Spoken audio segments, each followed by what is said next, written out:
ഹരേ കൃഷ്ണ. മോഹിനി ഏകാദശിയെക്കുറിച്ചാണ് പറയുന്നത്.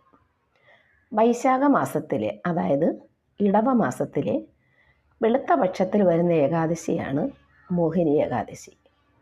മോഹിനി ഏകാദശി നോക്കുന്നവർ മോഹജാലങ്ങളിൽ നിന്നും പാപപടലങ്ങളിൽ നിന്നും മുക്തരാകുന്നു. പാതകങ്ങളെയും ദുഃഖങ്ങളെയും നശിപ്പിക്കുന്ന വ്രതമാണ് മോഹിനി ഏകാദശി.